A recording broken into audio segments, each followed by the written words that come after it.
Aujourd'hui, on fabrique ensemble un terrarium. J'ai trouvé cet objet chez Rétif et je pense que je vais pouvoir en faire un super terrarium à bulbophyllum. Pour les plantes que l'on va mettre à l'intérieur de ce terrarium, j'ai donc choisi de faire un terrarium bulbophyllum parce que les bulbophyllums sont plutôt adeptes d'humidité. Et comme vous allez le voir ici, dans mon installation que j'ai fait il y a quelques mois, j'ai mon bulbophyllum lasiochyllum qui souffre un peu du manque d'humidité à cause de ces bulbes qui sont tout rabougris. Donc on va le changer de setup. Pour l'épidum, ça y est, il reprend du poil de la bête avec des nouveaux bulbes qui démarrent. Et la même chose pour mon laxiflorum qui démarre aussi des nouveaux bulbes de chaque côté. Donc ces deux-là, je vais pouvoir les laisser à l'intérieur de cette coupe et essayer de les garder humides au maximum. Mais le lasiochyllum, il faut que je le sorte. J'ai vraiment pas du tout envie de le perdre parce que j'aime vraiment beaucoup ces fleurs. Donc il faut que je le sorte. Je vous disais chez l'orchidarium, j'ai acheté ce bulbophyllum qui est le bulbophyllum odoratissimum. Et comme vous voyez, pareil, il souffre un peu du manque d'humidité. Bien que nous avons des nouveaux bulbes qui démarrent ici et ici, mais on va l'installer aussi à l'intérieur pour lui donner un maximum d'humidité. Et chez Orchiscape, il y a quelques mois, j'avais acheté ce vraiment microscopique bulbophyllum, qui est le bulbophyllum nippandi. Il se plaît dans l'orchidarium, mais je voulais le tester aussi dans ce setup de terrarium pour voir comment est-ce qu'il va s'en sortir. Voilà, donc 3 bulbophyllums pour commencer, que nous allons installer sur ce support qui a été imprimé en 3 dimensions. Du coup, je vous montrerai des images, mais mon mari a dessiné lui-même en 3 dimensions cet objet. Puis, il l'a imprimé grâce à notre imprimante 3D que nous avons à la maison.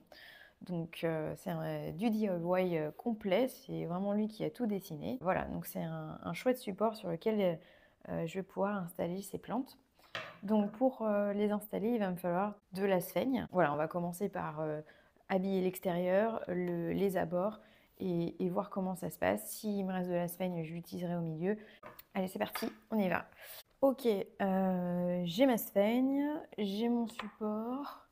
Je vais déjà défaire les plantes des différents supports et de les sortir de leur pot pour essayer d'avancer. Hop, on va enlever ce bulbophyllum de sa boule de sphaigne actuelle. Je suspecte grandement que ça ne soit pas un seul bulbophyllum, mais probablement plusieurs morceaux. Du coup, je vais pas trop tirer dessus. Voilà, c'est vraiment tout petit, tout petit, tout petit. Et il a l'air d'aller plutôt bien. Ses racines sont belles. Il a quelques racines sèches que je vais couper. Hop, c'est tellement petit. C'est vraiment surprenant. Alors, je le mets de côté. Voilà. Sur l'étiquette, il y a même marqué le prix. Je l'ai payé 17 €. Donc, celui-ci, le bulbophyllum odoratissimum. Je vais y arriver un jour. Donc, je pense que je vais pouvoir l'enlever facilement parce que c'est une division. Voilà. J'ai des racines qui sont collées à des morceaux d'écorce de pin, pardon. Comment vais-je faire? Parce que je ne voudrais pas les garder, mais en même temps, je ne voudrais pas abîmer les racines plus qu'elles ne sont déjà abîmées. Hop, j'ai coupé les anciennes hampes de fleurs. Voilà. Oui, il faut vraiment que je le rempote parce que je vois que les derniers bulbes, en fait, le bout des racines est à sécher. Donc, il faut absolument que je fasse attention. Ok, donc ça, c'est probablement le bulbe le plus ancien. Donc, je pense que je peux me permettre de perdre quelques racines pour perdre ces morceaux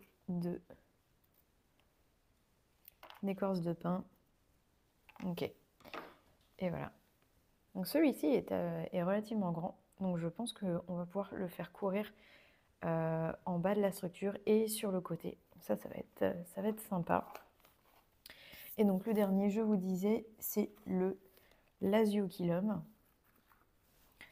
Je vois que ma saigne est très très sèche. C'est vraiment tout le souci de ce setup, c'est que j'ai vraiment du mal à tenir la sphaigne humide. J'ai pourtant rajouté un maximum de sphaigne, de la perlite pour essayer de garder ça hyper moist. Malheureusement, les racines sont méga sèches et j'ai bien peur qu'il y ait très peu de racines qui soient encore vivantes, particulièrement sur les anciens bulbes. Je vois des petites racines qui sont en train de pousser sur les nouveaux bulbes, donc ça devrait... et là, une racine aussi qui est encore bien vivante, donc ça devrait permettre à la plante de reprendre du poil de la bête, mais sur les anciens bulbes, c'est vraiment pas ça. Voilà. Donc on voit les anciennes feuilles, elles sont très déshydratées. Celle-ci, elle est bien parce que c'est un nouveau bulbe, et celle-ci aussi. Donc on va lui donner la meilleure chance possible de se remettre de ses émotions. Ok, donc on a bien les 3 plantes prêtes.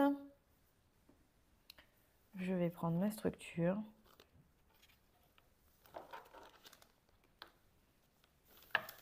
Hop. Alors c'est parti. J'ai ma sphaigne que j'ai humidifiée pour m'aider. C'est plus facile de rempoter avec de la sphaigne mouillée. Je le fais pas souvent parce que je suis un peu flemmarde et que ça met de l'eau partout. Mais voilà, il faudrait le faire normalement. Donc je commence par l'extérieur. Hop. On va voir aussi si pour des raisons esthétiques, je rajoute pas de la mousse aussi, parce que je crois qu'il m'en reste encore de la mousse boule. Et je pourrais en rajouter des morceaux pour mettre par-dessus la sphaigne pour rendre les choses un peu plus esthétiques. Voilà. Finalement, je vais certainement avoir assez pour en mettre à l'intérieur. On y va. Comme ça m'évitera d'essayer de me bagarrer avec la sphaigne à l'extérieur. C'est difficile de créer des terrariums et des setups décoratifs qui tiennent la durée. Donc j'espère vraiment que celui-ci va durer, mais il s'avère toujours que certaines plantes ne résistent pas bien à un environnement comme ça. Je suis toujours pleine d'espoir pour que ce que je crée possiblement puisse durer le plus longtemps possible. Donc là, on a pas mal de sphaigne. Hop. Je voulais juste voir si, par hasard, je pouvais, par exemple, installer le Nippon-di de cette manière-là. C'est pas mal. Et regardons maintenant avec les plantes qui ont le plus de bulbes. Alors, c'est là où c'est un petit peu plus compliqué. Pour vous montrer, je pense installer, forcément, installer celui-ci ainsi, en faisant rentrer les racines et en attachant le rhizome le long de la structure et combler avec plus de sphaigne pour essayer de bien faire en sorte que les racines soient mouillées en permanence. Et le Lasiochyllum qui est bien plus chubby, qui a bien plus des bulbes bien plus gros. On va essayer de le faire démarrer bien en bas pour que les nouveaux bulbes s'installent progressivement. Alors, on va peut-être le bouger un peu plus vers la gauche. Voilà. Et l'installer comme ça. Donc il va falloir que je rajoute de la sphaigne là. Ce que je vais faire, c'est que je vais utiliser un petit lien en fait pour fleurs pour attacher les bulbes sur la structure. Hop. Ça risque de me prendre un petit peu de temps pour être sûr que j'ai fait exactement ce que je voulais. J'ai décidé de vous rapprocher pour que vous voyez un peu mieux sur quoi je travaille et que vous ne loupiez rien. Voilà, donc ça me permettra de vous montrer de plus près les coulisses de l'installation qui sont pas évidentes. Je vous le dis tout de suite. J'essaye de faire au mieux, mais c'est pas facile.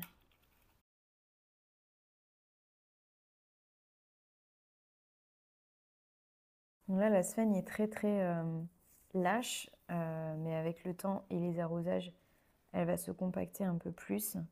Voilà, donc j'essaye de ne pas trop la compacter parce que c'est un peu le souci. Les plantes, les racines n'aiment pas trop être suffoquées par la sphène. Donc il faut faire au mieux pour rentrer les racines à l'intérieur. Donc on va voir. Donc vous voyez, donc j'ai réussi à attacher tous les bulbes correctement. Je pense que les nouveaux bulbes ici et ici sont bien proches de la sphène. Cette petite racine-là, elle n'est pas complètement à l'intérieur, mais celle-ci, elle l'est. Je fais au mieux avec les moyens du bord, mais voilà. Et puis j'ai posé celui-ci juste ici, dans cette petite alcôve. On va voir si j'ai besoin de l'attacher ou pas. Je vais peut-être mettre un petit fil entre les deux pour retenir quand on va arroser la plante. Alors allons-y, on va essayer ça.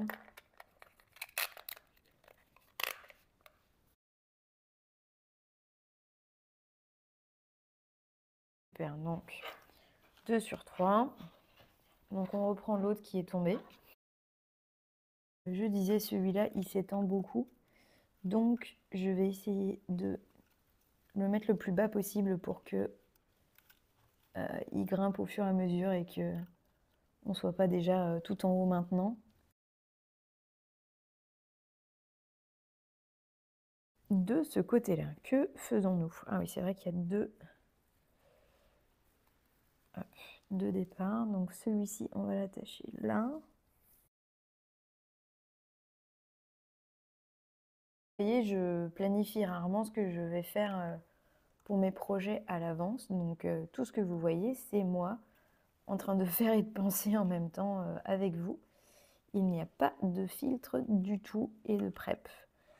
Je trouve que ça donne, ça rend l'expérience plus authentique. Mais n'hésitez pas à me dire si pour vous c'est moins agréable, je ne sais pas. Je suis plutôt assez contente de mon bricolage. Ce que je vous propose, c'est que je vais enlever mon plateau, reprendre la base qui est en terre cuite et on va voir quel look ça a et voir si je peux rajouter de la mousse ou pas, enfin voir un petit peu ce que je peux faire. Voilà ce que ça donne actuellement. Ça fait un petit peu sauvage, on va dire, mais j'aime plutôt bien. En fait, pour l'instant, la sphène, elle paraît un petit peu échevelée, etc. Mais avec le temps et les arrosages, elle va se caler. Comme je vous disais, elle va se tasser. Donc ça va rendre les choses un peu moins wild, bien que ça fait très naturel. Pour information, les bulbophyllums poussent sur les arbres en sous-bois et du coup sur des arbres qui peuvent être couverts de mousse. Donc je pense que mon setup est plutôt bien adapté à ces plantes. J'ai sorti la mousse qui me restait, mais je suis pas très riche là, j'ai vraiment utilisé beaucoup de choses. Donc on va voir ce que je peux utiliser encore, voilà, pour faire quelque chose de plus esthétique sur le dessus. J'avais comme idée de potentiellement mettre une orchidée aussi sur le dessus. Aujourd'hui, j'ai pas ce qu'il faut. et j'étais pas trop sûre de ce que je voulais mettre dessus. Donc pour l'instant, je vais rien mettre. Je vais mettre de la mousse et puis au fur et à mesure, on verra comment ça évolue. Et si ça se passe bien pour les plantes, eh ben, peut-être que je vais me mettre en recherche pour une supplémentaire sur le dessus. Voyons voir si j'ai assez déjà de quoi faire pour... J'ai pas besoin de couvrir entièrement parce que la mousse, elle couvre plutôt facilement les espaces qu'on lui donne. Voilà. Peut-être essayer de voir si je trouve pas un tout petit morceau pour pouvoir mettre de ce côté-là. Mais comme vous voyez, on est déjà plutôt bien couvert. Celle-là, je sais pas s'il est encore bien en point. Voilà. Je vais essayer de voir si je trouve pas un autre morceau. Ah si, j'en ai trouvé un bien. Nickel. Voilà. Essayons de voir ce que ça donne avec comme ça.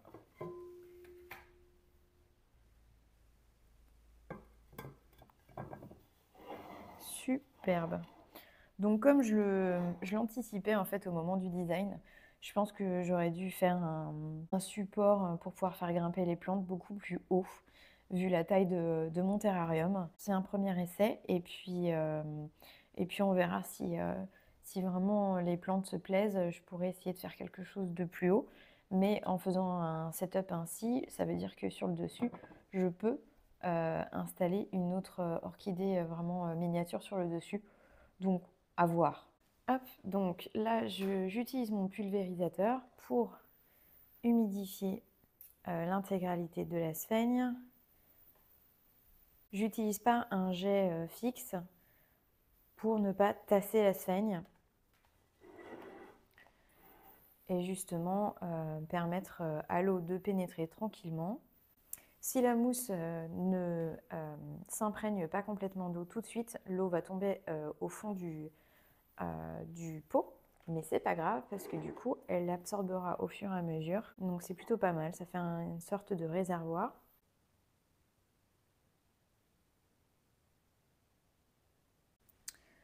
Aujourd'hui nous sommes le 2 avril, plus de 3 semaines après la mise en place de ce terrarium. Alors regardons de plus près ce qui s'est passé pour les plantes. Commençons par le bulbophyllum lasiophyllum. Comme vous voyez, il a encore ses anciens bulbes qui sont très déshydratés. Mais par contre, ces feuilles reprennent goût à la vie et les nouveaux bulbes commencent à prendre une belle forme. J'ai une bonne nouvelle aussi, c'est que ce bulbe juste ici est en train de produire une nouvelle ramification pour un nouveau bulbe. Donc on devrait être sorti d'affaire et puis on voit que les nouveaux bulbes font des nouvelles racines. Donc on devrait être bien. Pour le odoratissimum, eh bien, c'est banco. Il a repris de l'humidité tout de suite. Ses bulbes se sont déflétris. Et comme vous voyez, eh bien, j'ai aussi des nouveaux bulbes qui démarrent. Je les ai rattachés pour essayer de les faire partir dans le bon sens. Mais tout va bien. J'ai au début eu une mauvaise surprise. J'ai eu quelques mini cochenilles farineuses sur cette plante quand je l'ai installée dans ce terrarium, mais j'ai pu m'en débarrasser relativement rapidement. Et pour terminer avec le bébé Nippandi, eh bien tout va bien. On voit qu'il est en train de développer des nouveaux bulbes et les feuilles sont bien vertes, les racines sont actives, il n'y a rien à dire par là. Il a l'air de se plaire. C'est juste la mousse sur le dessus qui reprend pas vie aussi rapidement que possible, mais c'est peut-être parce que je mouille peut-être la sphaigne pas suffisamment souvent pour elle, donc il faudrait que j'augmente le niveau. J'espère que cet épisode vous a plu et je suis ravie de voir que mes bulbophyllums se plaisent dans mon terrarium. Allez, à très vite!